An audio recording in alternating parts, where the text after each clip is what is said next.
ये कहानी है झारखंड की पहाड़ियों के बीच बसे एक छोटे से गांव शिवपुर की। यह गांव बहुत ही सुंदर था। चारों तरफ हरियाली ही हरियाली थी और खेत लहलहा रहे थे। गांव के लोग बहुत मेहनती थे। वे खेतों में दिन रात काम करते थे, लेकिन अपना काम कभी अधूरा नहीं छोड़ते थे। उसी गांव में एक छोटा सा ढाबा था, जिसका नाम था झारखंड का वेज और नॉन वेज ढाबा। यह ढाबा पूरे इलाके में इतना मशहूर था कि लोग दूर दूर से यहाँ खाना खाने आते थे।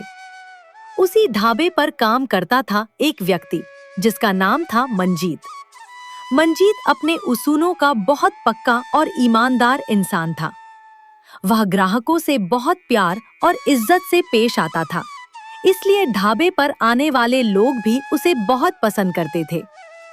एक दिन मंजीत ने अपने ढाबे के मालिक चंदन ठाकुर से कहा, सेठ जी, आज चिकन करी की ग्रेवी बहुत ज्यादा बच गई है।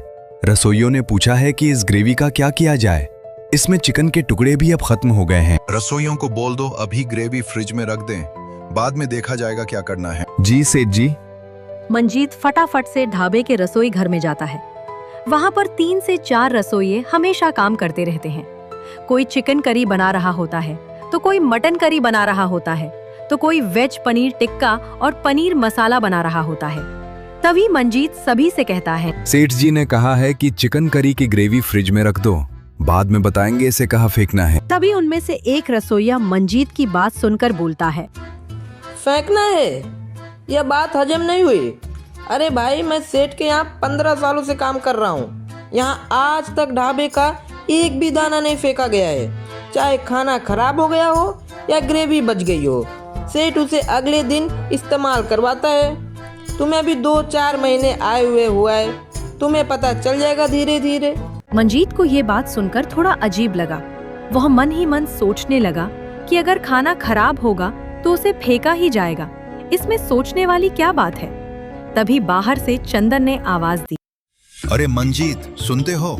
चंदन ठाकुर की आवाज सुनकर मंजीत फटाफट उनके पास आता है। तभी चंदन उससे कहता है, टेबल नंबर 2 पर नदीम और अल्पेश भाई बैठे हुए हैं। उन्हें चिकन करी की 2 प्लेट और 2-2 नान रोटी लगा दो। मंजीत फटाफट से किचन से 2 प्लेट गर्मा गर्म चिकन करी और 2-2 नान रोटी लेकर आता है और टेबल नंबर 2 पर लगा देता है। जैसे ही वहाँ खाना लगाया जाता है, तभी ढाबे पर साफ सुथरे कपड़ों में एक परिवार आता है। एक पति, एक पत्नी और उनकी छोटी सी बेटी। तीनों टेबल नंबर 1 पर बैठ जाते हैं और मंजीत को वहाँ बुलाते हैं। अरे बावर्ची भैया, सुनते हो? हाँ साहब, बोलिए, खाने में क्या लगाऊं? हमें 2 प्लेट पनीर मसाला, 2-2 नान रोटी लगा दो और चावल भी दे देना। माफ कीजिए साहब, पनीर मसाला खत्म हो गया है, आप कल आ जाइए। मंजीत की ये बात सुनकर चंदन ठाकुर तुरंत उसके पास आ जाता है और हंसते हुए उससे कहता है, अरे मंजीत, तुम्हें नहीं पता, पनीर मसाला खत्म नहीं हुआ है, अभी अभी गरम गरम बना है। मैं अभी लगवाता हूँ साहब, इसे पता नहीं था कि अभी बन चुका है। मंजीत, तुम मेरे साथ रसोई में चलो। चंदन मंजीत को रसोई घर में लेकर जाता है। वहाँ सभी रसोइये बैठे होते हैं। उनके सामने चंदन मंजीत से कहता है, अरे यार मंजीत, तुम क्या कर रहे हो? तुम ग्राहकों के सामने बोल रहे हो कि पनीर मसाला खत्म है। तुम्हें पता नहीं, ग्राहकों को वापस नहीं किया जाता। चिकन करी का ग्रेवी बचा हुआ है, उसी में से थोड़ी सी ग्रेवी निकालकर उसमें पनीर डाल दो और दे दो। ग्राहक को कुछ भी पता नहीं चलेगा। लेकिन मालिक, वो तो शाकाहारी हैं, हम उन्हें चिकन की ग्रेवी कैसे दे सकते हैं? तो क्या हुआ अगर वो शाकाहारी है? क्या मैं उनके लिए अपनी चिकन की ग्रेवी फेंक दूं? तुम ज्यादा बात मत करो, जल्दी से चिकन करी की ग्रेवी में पनीर काट कर डाल दो और दे दो। मंजीत ना चाहते हुए भी चिकन की ग्रेवी में पनीर डालकर सब्जी बनाता है और टेबल पर दे देता है। वह परिवार उसे वेज समझकर आराम से खा लेता है। लेकिन यह देखकर मंजीत के मन को बहुत दुख होता है, क्योंकि मंजीत खुद शाकाहारी था और भगवान शिव का बहुत बड़ा भक्त था। शाम को ढाबा बंद होने के बाद वह घर जाता है और अपनी पत्नी को सारी बात बता देता है। अरे जूली, आज ढाबे के मालिक चंदन ने मुझसे बहुत बड़ा पाप करवा दिया। मुझे भगवान शिव जी कभी माफ नहीं करेंगे। क्यों जी, ऐसा क्या कर दिया आपने? फिर मंजीत अपनी पत्नी को पूरी बात बताता है, कैसे वेज खाने वाले परिवार को चिकन की ग्रेवी में बना पनीर दे दिया गया। यह सुनकर उसकी पत्नी जूली चौंक जाती है और कहती है, अजी, आपके ढाबे का मालिक चंदन ठाकुर तो बहुत गिरा हुआ इंसान निकला। इतने बड़े ढाबे का मालिक होकर ऐसा काम करता है। अगर वो ऐसे ही करता रहा तो मैं उसके ढाबे पर काम नहीं कर पाऊंगा। मैं अपना कोई काम शुरू कर लूंगा, लेकिन उसके ढाबे पर काम नहीं करूंगा। दोनों पति पत्नी आपस में सुख दुख की बातें करते हैं, फिर खाना खाकर सो जाते हैं। अगले दिन गांव में सवेरा हो जाता है। चिड़ियों की चहचहाहट से लोग जाग जाते हैं और अपने अपने काम में लग जाते हैं। मंजीत भी फटाफट नहा धोकर तैयार होता है और ढाबे के लिए निकल जाता है। ढाबे पर पहुंचकर वह सभी टेबल साफ करता है और ग्राहकों के इंतजार में लग जाता है। तभी चंदन कहता है, अरे मंजीत, कल की चिकन की ग्रेवी अभी तक बची हुई है, इसलिए आज मैंने पनीर की ग्रेवी नहीं बनवाई। उसी चिकन की ग्रेवी में मैं और चिकन डाल चुका हूँ। अगर कोई वेज ग्राहक पनीर मांगे तो उसी में से थोड़ी ग्रेवी निकालकर उसमें पनीर डाल देना और दे देना। चंदन की ये बात सुनकर मंजीत को बिल्कुल अच्छा नहीं लगता। वह मन ही मन तय कर लेता है कि आज के बाद वह यहाँ काम नहीं करेगा। तभी वहाँ दो ग्राहक आते हैं, महेश और सुरेश। दोनों मंजीत को अपने पास बुलाकर कहते हैं, अरे भाई, फटाफट से 2 प्लेट गर्मा गर्म पनीर की सब्जी और 2 नान रोटी लेकर आओ, बहुत तेज भूख लगी है। तभी चंदन के बताए अनुसार मंजीत रसोई में जाता है और चिकन की ग्रेवी में से थोड़ी ग्रेवी निकालकर उसमें पनीर डाल देता है। जैसे ही वह उसे लेकर टेबल पर रखने वाला होता है, तभी वही दोनों ग्राहक आपस में बात करने लगते हैं और एक दूसरे से कहते हैं, अरे भाई, हम यहाँ खाना खाकर जल्दी से पास वाले गांव में जो बड़ा सा मंदिर है वहाँ दर्शन करने जाएंगे। उनकी ये बात सुनते ही मंजीत फटाक से प्लेट नीचे फेंक देता है और उनसे कहता है, अरे अरे, माफ कीजिए, प्लेट बहुत गर्म थी इसलिए हाथ से गिर गई। दूसरा पनीर की ग्रेवी भी नहीं है, आज के लिए पूरी तरह खत्म हो गई है। आप लोग चाहें तो कहीं और जा सकते हैं। वह दोनों ग्राहक चुपचाप वहाँ से उठकर चले जाते हैं। तभी चंदन गुस्से में मंजीत को रसोई घर में लेकर जाता है और उस पर खूब भड़कते हुए कहता है, तूने पनीर की ग्रेवी नीचे क्यों फेंकी? और फेंकी तो फेंकी, फिर उन्हें वापस क्यों भेज दिया? हमारे पास तो चिकन की ग्रेवी थी ना, वही प्लेट में डालकर दे देता। मंजीत चुपचाप चंदन की डांट सुनता रहा।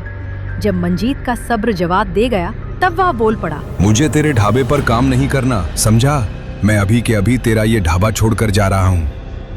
वह तुरंत चंदन के ढाबे से निकल जाता है और अपने घर जाकर अपनी बीवी को सारी बात बता देता है। उस दिन वह पूरा आराम करता है। रात को दोनों पति पत्नी मिलकर यह तय करते हैं, अरे जूली, मैंने एक नया आइडिया सोचा है। अब मैं अपने गांव में एक छोटा सा ठेला लगाऊंगा।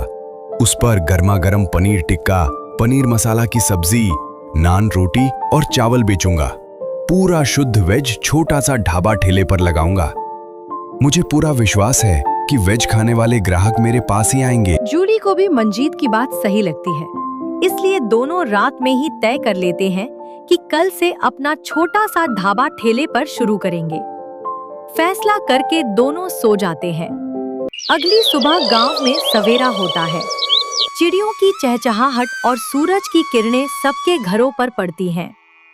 मंजीत सुबह जल्दी उठता है और बाजार चला जाता है। वहां से वह एक अच्छा और सुंदर नया ठेला बनवाता है। उस पर तंदूरी रोटी का ड्रम लगवाता है और बड़े बड़े बर्तन खरीदता है।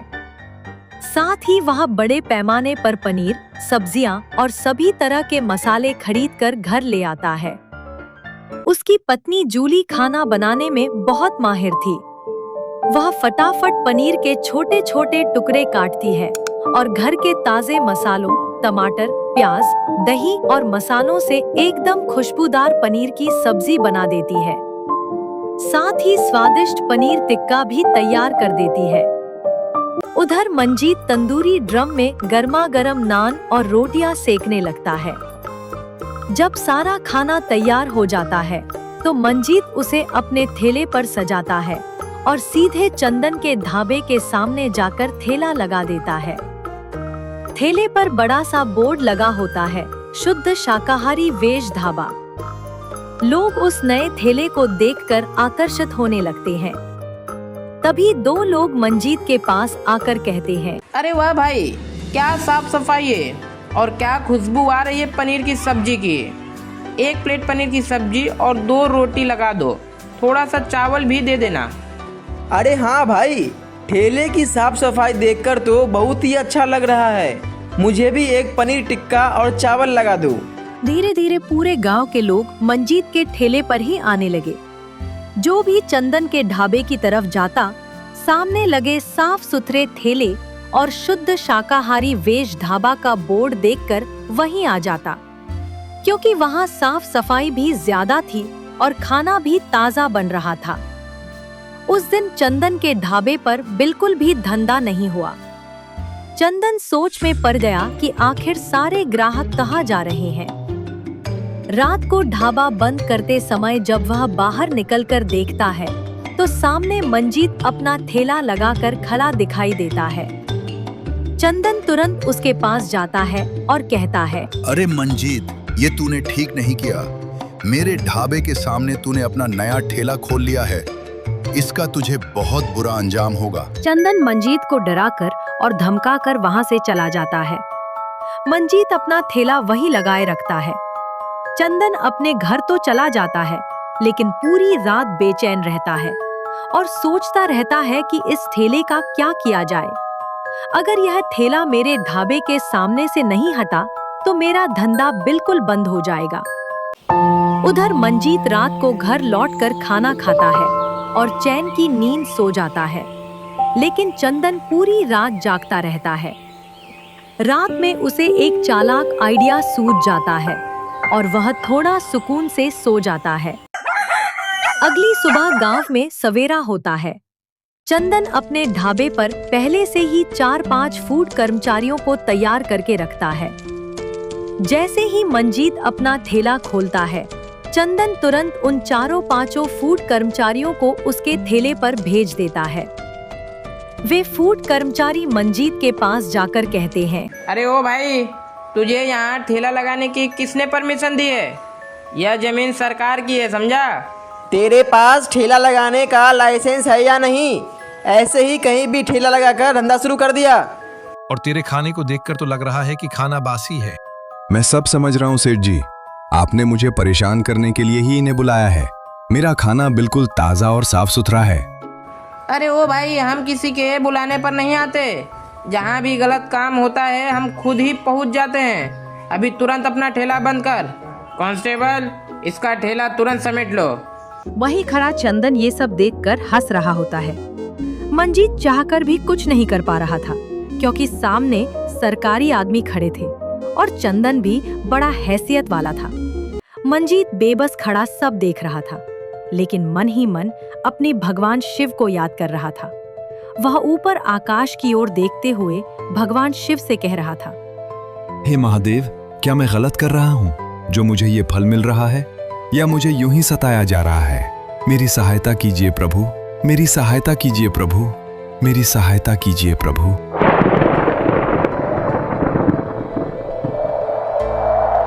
मंजीत की आवाज सीधा आकाश लोक तक पहुंचती है। तब नारायण जी मुस्कुराते हुए शिव जी से कहते हैं, नारायण नारायण। प्रभु, क्या आप ऐसे ही देखते रहेंगे? आपका भक्त मंजीत बड़ी मुसीबत में है। चंदन नकली कर्मचारियों से उसे डरा रहा है। नारायण नारायण। हाँ नारद, चंदन की ये बेईमानी अब सीमा पार कर चुकी है। लगता है अब मुझे स्वयं पृथ्वी पर जाना ही पड़ेगा अपने भक्त मंजीत की सहायता करने के लिए। प्रभु, अभी आप सोच ही रहे हैं, हमें जल्दी जाकर मंजीत की मदद करनी होगी। तो चलिए प्रिया, धरती पर चलते हैं। प्रभु, क्या आप ऐसे ही धरती पर जाएंगे? नहीं नारद जी, अभी देखिए मैं क्या करता हूँ। भगवान शिव जी ने अपने चमत्कार से तीनों का रूप बदल दिया और धरती पर पुलिस डिपार्टमेंट के अधिकारियों के भेष में आ गए। गाड़ी से भगवान शिव, माता पार्वती और नारद जी उतरते हैं और सीधे मंजीत के ठेले के पास पहुंचते हैं। तभी भगवान शिव वहां खड़े फूड डिपार्टमेंट के कर्मचारियों से कहते हैं, अरे क्या भाई, यहाँ क्या दादागिरी चल रही है? इसे क्यों परेशान किया जा रहा है? और तुम लोग कौन हो? वहाँ खड़े चंदन की भी हवा टाइट हो चुकी थी। मंजीत ने फटाफट फोन करके गांव के मुखिया जी को बुला लिया। तभी मंजीत पुलिस वाले से कहता है, सर, ये लोग मुझे तंग कर रहे थे। मैं पहले इस चंदन के ढाबे में काम करता था, लेकिन वहाँ ढाबा गलत तरीके से चलता था, इसलिए मैंने उसका काम छोड़ दिया। तभी से ये मुझे डरा और धमका रहा है। क्यों रे भाई, ज्यादा चर्बी चढ़ गई है क्या तुझे? और क्या ढाबा में गलत काम चला रहा है? तभी मुखिया जी 2 आदमियों और एक पुलिस कांस्टेबल को लेकर चंदन के ढाबे की तलाशी लेते हैं। अंदर चारों तरफ गंदगी फैली हुई थी। रसोई घर में कीड़े मकोड़े, कॉकरोच और छिपकलियां घूम रही थी। यह सब देखकर मुखिया जी बाहर आते हैं और चंदन से कहते हैं, क्या रे चंदन, ऐसे ढाबा चलाता है तू? अंदर कितनी गंदगी है। तेरी पहले भी बहुत शिकायतें आ चुकी हैं कि तू लोगों को वेज की जगह नॉन वेज खिला देता है। अब तेरे इस ढाबे को अभी के अभी सील करवाता हूँ। समझ ले, हमारे गांव में अब तेरा ढाबा नहीं चलेगा। चंदन का ढाबा वहीं के वहीं सील कर दिया जाता है और मंजीत का छोटा सा शुद्ध शाकाहारी ठेले वाला ढाबा पूरे गांव में चल पड़ता है। चंदन की इतनी बड़ी हरकत के कारण उसे गांव से निकाल दिया जाता है। उधर जो पुलिस वाले आए थे वे चुपचाप वहां से चले जाते हैं। पूरे गांव में अब मंजीत के ढाबे की चर्चा होने लगती है। उसके स्वाद और साफ सफाई को देखकर लोग उस पर और ज्यादा भरोसा करने लगते हैं। इसी के साथ यह कहानी यही समाप्त होती है। इस कहानी में भगवान और धार्मिक पात्रों का उपयोग केवल कहानी को रोचक और प्रभावशाली बनाने के लिए किया गया है। इसका उद्देश्य किसी की धार्मिक भावनाओं को ठेस पहुंचाना नहीं है। कृपया इसे केवल मनोरंजन के लिए बनाई गई एक काल्पनिक कहानी के रूप में ही देखें। और अगर आप भी हमसे अपनी कहानी पर वीडियो बनवाना चाहते हैं या कहानी बनाना सीखना चाहते हैं तो हमें हमारे इंस्टाग्राम पर मैसेज कीजिए। इस कहानी में जो भी नाम इस्तेमाल किए गए हैं वे हमारे पिछले वीडियो के कमेंट सेक्शन से लिए गए थे। अगर आप भी चाहते हैं कि अगली कहानी आपके नाम पर बने तो अभी कमेंट में अपना नाम जरूर लिखें और चैनल को सब्सक्राइब करके बेल आइकन को प्रेस करना ना भूलें, नहीं तो हमारी अगली वीडियो आपसे मिस हो जाएगी।